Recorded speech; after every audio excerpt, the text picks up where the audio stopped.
Selamat pagi buat Ibu dosen dan teman-teman sekalian. Sebelum kami memulai presentasi kami, terlebih dahulu kami akan memperkenalkan diri kami. Perkenalkan, nama saya Agnes Monika Sindabaribas sebagai moderator. Perkenalkan, nama saya Devi Marlina Burtarigan dengan NPM 2110041 dan teman saya. Perkenalkan, nama saya Pelita Najelina Silaban dengan NPM 211100070.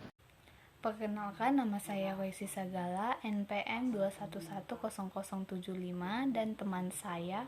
Perkenalkan, nama saya adalah Santas Tepu, NPM 2110047. Kenalkan, nama saya Windriani Syotang dengan NPM 2110045. Perkenalkan, nama saya Cynthia Renata Romauli Manggal, NPM 2110073. Perkenalkan, nama saya Soranita Taruli Agrivina Limbong dengan NPM 2110080. Perkenalkan, nama saya Irnanda Sari Berprainangin dengan NPM 2111055. Selanjutnya kami akan mempresentasikan makalah kami yang akan dibacakan oleh teman kita. A. Pengertian pendekatan pragmatik. Pendekatan pragmatik merupakan pendekatan yang memandang karya sastra sebagai sarana untuk menyampaikan tujuan tertentu kepada pembaca, seperti tujuan pendidikan, moral agama, atau tujuan lainnya. Pendekatan pragmatik mengkaji karya sastra berdasarkan fungsinya untuk memberikan tujuan-tujuan tertentu bagi pembacanya. Semakin banyak nilai-nilai, ajaran-ajaran yang diberikan kepada pembaca, maka semakin baik karya sastra tersebut. Definisi lain mengatakan bahwa pendekatan pragmatik adalah pendekatan kajian sastra yang menitik beratkan kajiannya terhadap peranan pembaca dalam menerima, memahami, dan menghayati karya sastra. Pembaca memiliki peranan yang sangat penting dalam menentukan sebuah karya sastra yang merupakan karya sastra atau bukan. Horentius dalam arti poetika mengatakan bahwa tujuan penyair ialah berguna atau memberi nikmat ataupun sekaligus memberikan manfaat dalam kehidupan. Istilah pragmatik sebenarnya sudah dikenal sejak semasa hidupnya. Seorang filsuf terkenal bernama Charles Morris dalam memunculkan istilah pragmatika. Morris mendasarkan pemikirannya pada gagasan filsuf-filsuf pendahuluannya, seperti Charles Sanders Peirce dan John Locke yang banyak menggeluti ilmu lambang semasa hidupnya. Ilmu tanda dan ilmu lambang yang mereka pelajari itu dinamakan semiotika. Dengan mendasarkan pada gagasan filsuf itu, Charles Morris membagi ilmu tanda dan ilmu lambang itu ke dalam 3 cabang. Yang pertama, sintaktika, studi relasi formal tanda-tanda. Yang kedua, semantika, studi relasi tanda-tanda dengan objeknya. Dan yang ketiga, pragmatika, studi relasi antara tanda-tanda dengan penafsirannya. Pada mulanya, pragmatik lebih banyak diperlakukan sebagai keranjang yang tempat penyimpanan data yang bandel atau yang tidak terjelaskan, yaitu data bahasa dalam komunikasi yang berkaitan dengan makna atau maksud.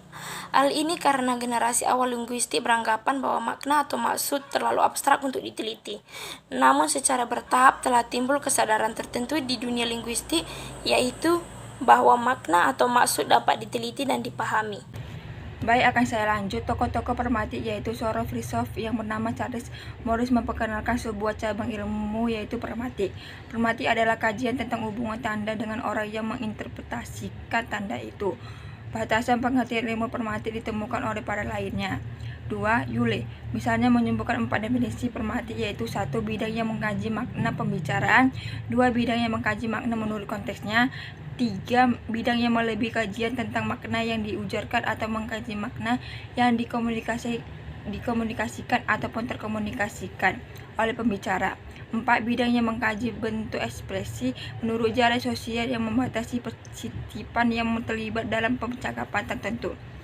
C. Thomas menyebutkan kedua kecenderungan dalam pragmatik terbagi menjadi 2 bagian. Pertama, dengan menggunakan sudut pandang sosial menghubungkan pragmatik dengan makna pembicara. Kedua, dengan menggunakan sudut pandang konseptif menghubungkan pragmatik dengan interpretasi ujaran. D. Menurut Geoffrey Reich adalah ilmu tentang maksud dalam hubungannya dengan situasi tuturan. Proses tindakan tuturan ditentukan oleh konteksnya yang menyertai sebuah tuturan tersebut. Dalam hal ini, Reich menyebutkan dengan aspek-aspek situasi tuturan antara lain: satu, yang menyapa atau disebut dengan penyapa, dan disapa disebut dengan pesapa. 2. Konteks tersebut tuturan. 3. Tujuan sebuah tuturan. 4. Tuturan sebagai bentuk tindakan ataupun kegiatan tindak tuturan. Giorgio Yule dalam buku Pragmatis 1996 menemukan bahwa pragmatik mempelajari tentang makna yang dimaksud dengan penuturan yang berbeda dengan makna ataupun kata makna kalimat. Batas ini mengemukakan bahwa makna yang dimaksud oleh penuturan merupakan tuturan yang telah dipengaruhi oleh berbagai situasi tuturan.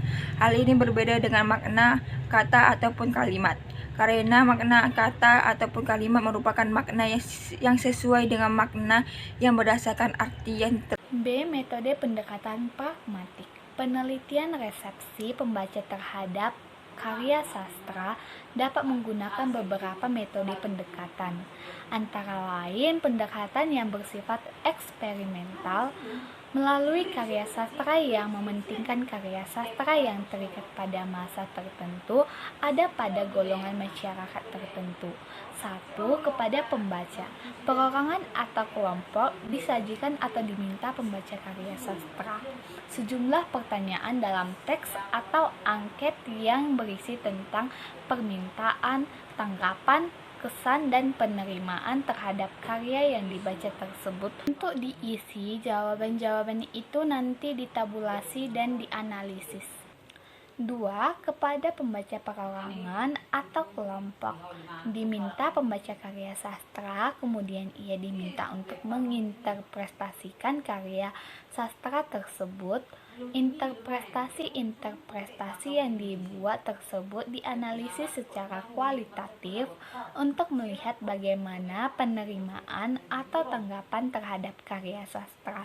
Ketiga, kepada masyarakat tertentu diberikan angket untuk melihat prestasi mereka terhadap karya sastra, misalnya melihat prestasi sekelompok kritikus terhadap kontemporer, persepsi masyarakat tersebut terhadap karya sastra di daerahnya sendiri. Prinsip-prinsip dasar pendekatan pragmatik. Pragmatik mempunyai prinsip-prinsip sebagai berikut. 1. Otonomi karya sastra yang dianggap tidak relevan dalam kajian karya sastra karena terlalu menganggap dirinya itu sebagai salah satu struktur yang otonom. Padahal karya sastra sendiri tidak mempunyai kewujudan sendiri sampai dibaca. Oleh karena itu, bentuk telahnya yang kompleks daripada pendekatan struktural yang hanya tertuju pada bangun struktur saja. Yang kedua, pendekatan pragmatik mementingkan karya sastra yang artefak. Pembaca sendiri yang menghidupkannya melalui proses kontretisasi. Karya sastra hanya memberikan kode makna dan makna itu sendiri diterima atau diberikan oleh pembaca. Dan karya sastra itu tidak mengikat pembaca, namun menyediakan tempat yang kosong untuk diisi oleh pembaca. Yang ketiga, pembaca bukanlah pribadi yang tetap atau sama, melainkan selalu berbeda-beda dan berubah-ubah. Yang keempat, teks sastra yang selalu menyajikan ketidakpastian makna sehingga memungkinkan pembaca untuk memaknai dan memahaminya secara terbuka lebar. Terima kasih, saya kembalikan kepada moderator. D. Karakteristik pendekatan pragmatik dalam menelaah karya sastra. Bertolak dari prinsip dasar pendekatan pragmatik, dapat disimpulkan bahwa pendekatan pragmatik sebagai berikut. 1. Asumsi dasar pendekatan pragmatik adalah memandang karya sastra bersifat artefak. Ia belum mempunyai jiwa dan baru akan memiliki jiwa jika dipahami dan dinikmati oleh pembaca. Dan yang kedua, bentuk telaah kompleks. Karena dalam menentukan makna dan unsur intrinsik, melainkan unsur ekstrinsik seperti pengarang, pembaca, dan unsur genetik karya sastra. Yang ketiga, dalam menelaah karya sastra yang dijadikan objek telaah telah memenuhi seluruh unsur, baik unsur fisik maupun batin, dan juga unsur lain yang dijadikan acuan untuk mengkonkretisasikan makna yang abstrak.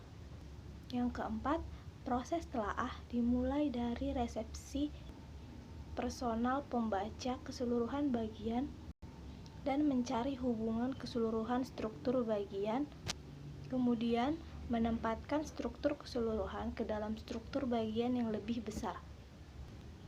5. Teknik telaah bersifat pragmatis dan dialektik, yaitu dengan melibatkan pengalaman pengarang dan pembaca di samping unsur intrinsik yang menjadi acuan telaah. 6. Dasar pertimbangan perpaduan makna adalah perpaduan unsur intrinsik dan ekstrinsik serta unsur genetik dan pengalaman yang dipunyai pembaca. 7. Pangkal tolak telaah dari resepsi pembaca terhadap unsur karya sastra. 8. Hubungan antara unsur dan keterpaduannya dihubungkan dengan konteks kesemestaan dan sistem kognisi. Terima kasih moderator, saya akan menjelaskan bagian E, contoh analisis puisi dengan pendekatan pragmatik.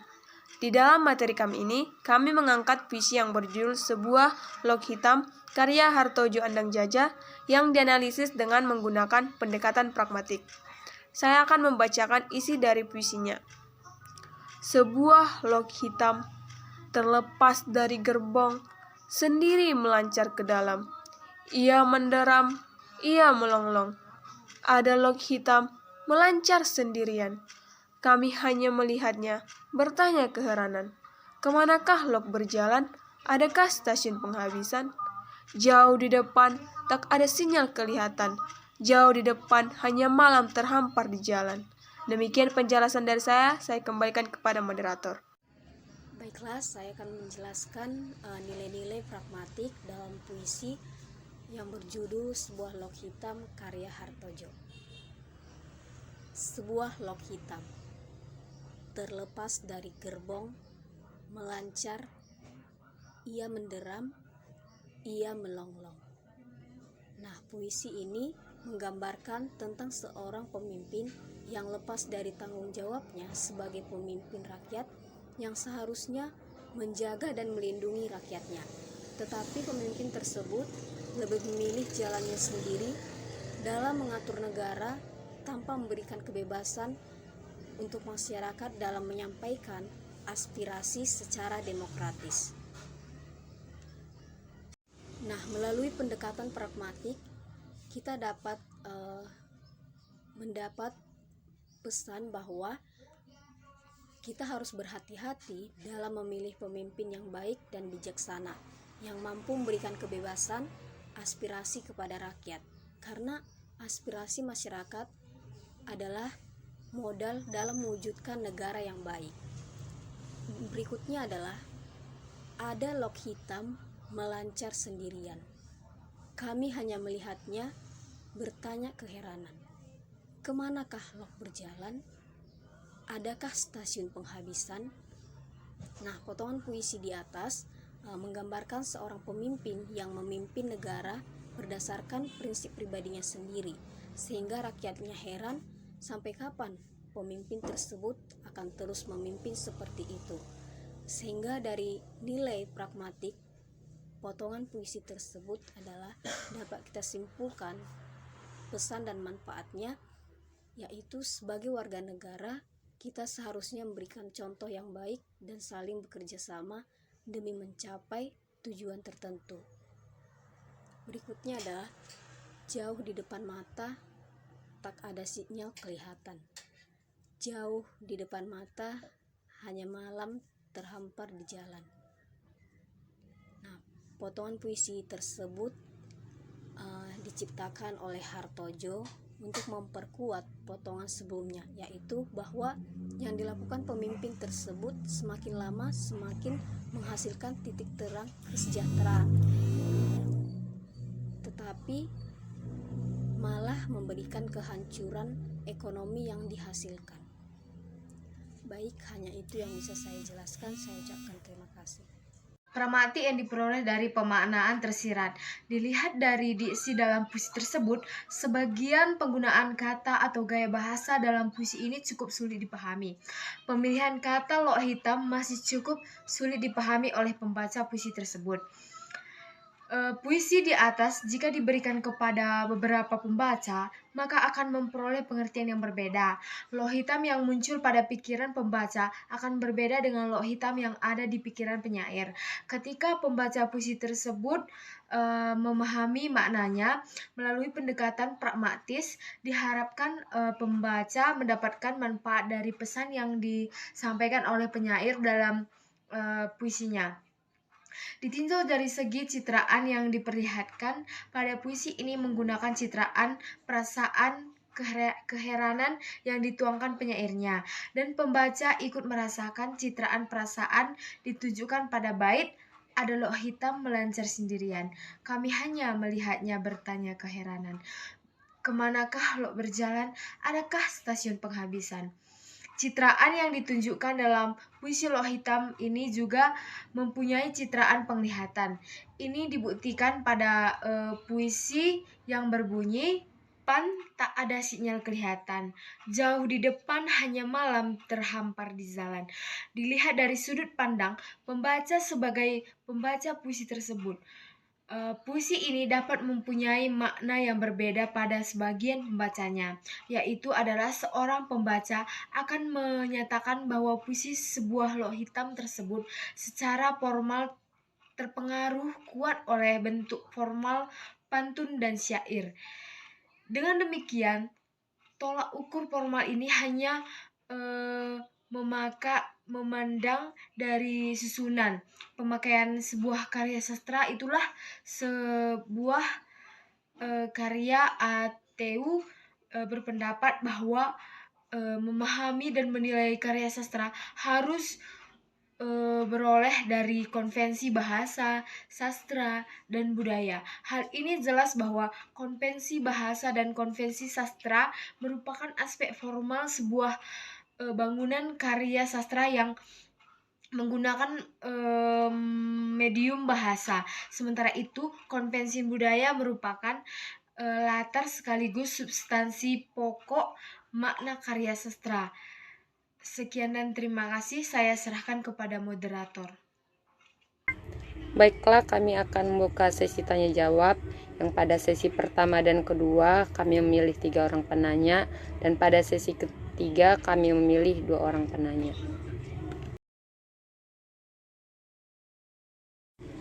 Baiklah, saya akan menjawab pertanyaan dari saudari Juwita, yang dimana pertanyaannya adalah, coba jelaskan menurut kelompok kalian bagaimana perkembangan pragmatik di Indonesia.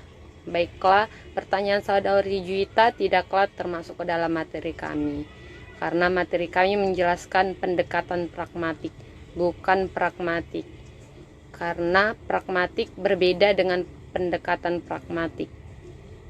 Jadi, pertanyaan saudari Juwita tidaklah termasuk ke dalam materi kami. Terima kasih. Izin moderator, saya ingin menjawab pertanyaan dari saudari Ruth Haryanti Limbong. Pertanyaannya adalah, jelaskan kelebihan dan kelemahan dari teori pragmatik. Kelebihan dari teori pragmatik yaitu 1. Penggunaan teori pragmatisme dapat mendorong penciptaan atau temuan teori-teori baru dalam perencanaan yang berasal dari tindakan-tindakan yang dilakukan oleh perencana.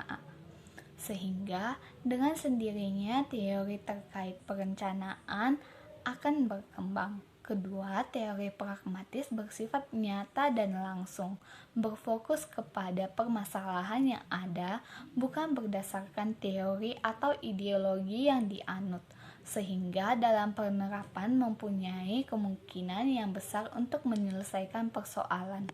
Ketiga, teori pragmatisme digunakan menyesuaikan dengan kondisi dan alternatif yang mungkin untuk diterapkan, sehingga teori pragmatisme ini menyesuaikan dengan kebijakan yang berlaku.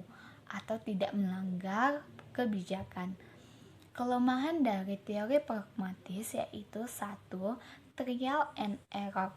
Pembelajaran di dalam pelaksanaan teori pragmatisme bersifat trial and error, sehingga penerapan dalam pelaksanaan teori pragmatisme tidak selalu menghasilkan pembelajaran yang benar dan dapat diaplikasikan dalam pelaksanaan selanjutnya. Kedua, penerapan teori pragmatisme sangat jarang menggunakan alternatif yang bisa digunakan dalam perencanaan. Akibatnya, perencanaan akan sulit menghasilkan karakteristik dari teori yang digunakannya, terutama kekurangan dari teori tersebut, sehingga sulitnya untuk menggunakan teori tersebut pada kasus-kasus persoalan perencanaan lainnya. Ketiga, teori pragmatisme mempersempit istilah kebenaran yang telah ada dan menggunakan teori-teori tersebut.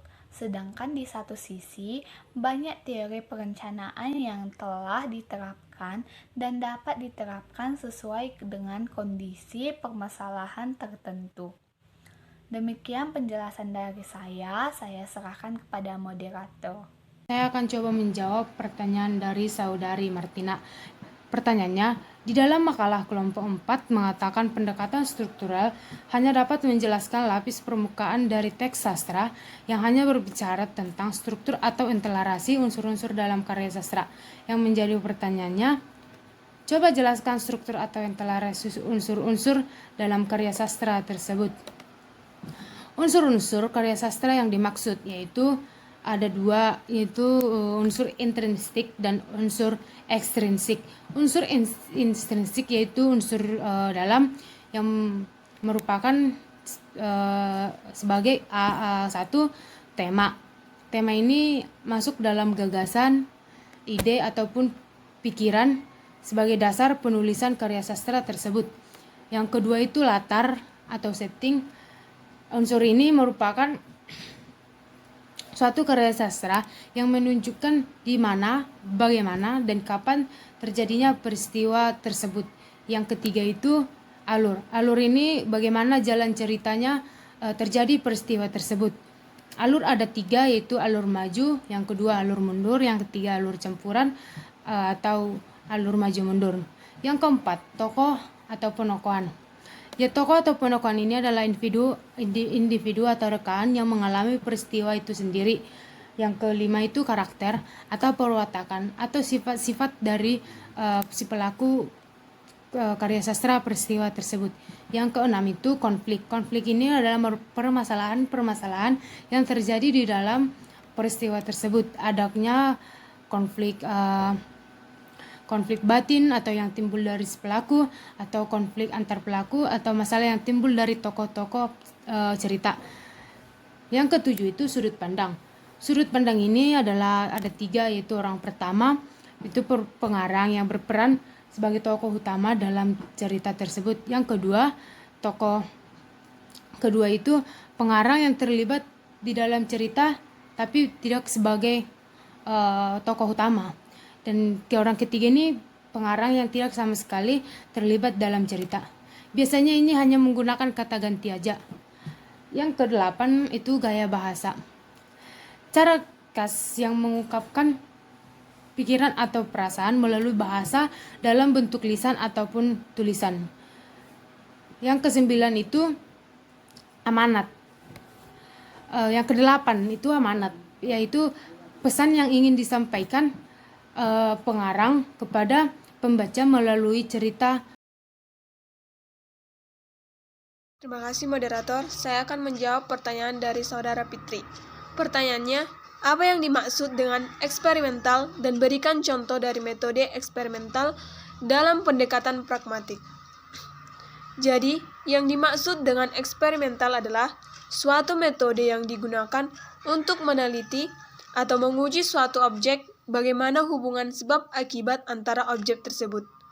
Contoh dari metode eksperimental dalam pendekatan pragmatik yaitu seperti yang sudah kami cantumkan di dalam makalah kami, bahwa yang pertama, Kepada pembaca perorangan atau kelompok disajikan atau diminta pembaca karya sastra sejumlah pertanyaan dalam teks atau angket yang berisi tentang permintaan, tanggapan, kesan, penerimaan terhadap karya yang dibaca tersebut.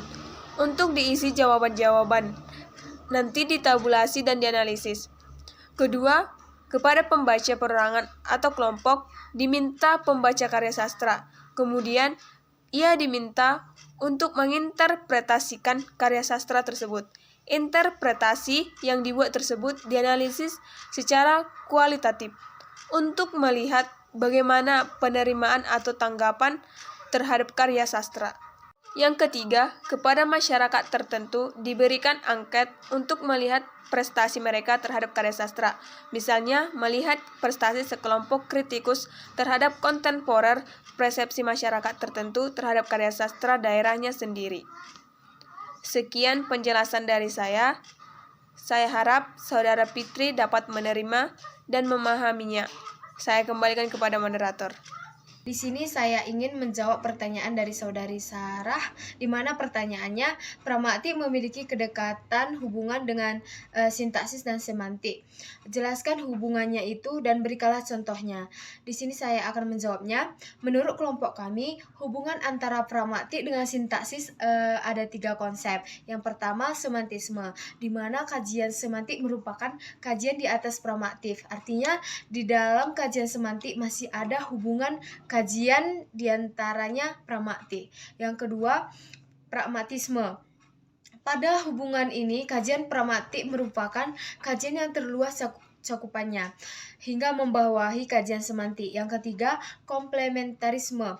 Kajian semantik dan pragmatik pada konsep ini sebenarnya mereka berdiri sendiri, tetapi keduanya merupakan ikatan yang tidak bisa dipisahkan satu sama lain atau saling melengkapi.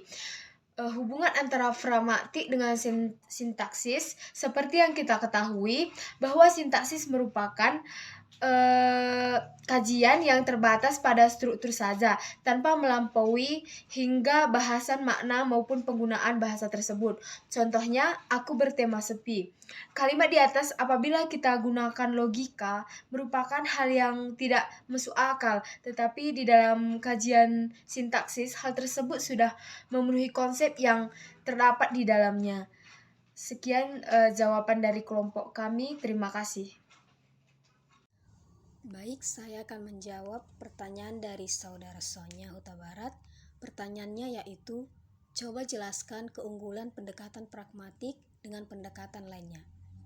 Baik, menurut kelompok kami, keunggulan dari pendekatan pragmatik yaitu dengan mudah kita akan memahami apa saja pesan ataupun makna puisi yang dicantumkan oleh penulis di setiap bait kepada pembaca. Mungkin sekian jawaban dari kelompok kami. Terima kasih. Baiklah, kesimpulan yang dapat saya ambil adalah berdasarkan pembahasan yang telah kita bahas tentang pendekatan pragmatik tersebut, dapat disimpulkan bahwa pendekatan pragmatik ini memandang karya sastra sebagai sarana untuk mencapai tujuan pada pembaca. Pendekatan ini cenderung menimbang nilai berdasarkan keberhasilan tujuan pengarang bagi pembaca. Pendekatan pragmatik adalah pendekatan yang memandang karya sastra sebagai sarana untuk menyampaikan tujuan tertentu kepada pembaca, seperti tujuan pendidikan, moral agama, atau tujuan yang lainnya. Pendekatan ini mendasarkan pada pembaca, bahwa keberhasilan suatu karya diukur dari pembacanya, jika karya tersebut mampu memberikan kesenangan dan nilai. Sekian dari presentasi kami. Jika ada salah kata atau kekurangan kami, mohon dimaafkan. Selamat pagi, shalom.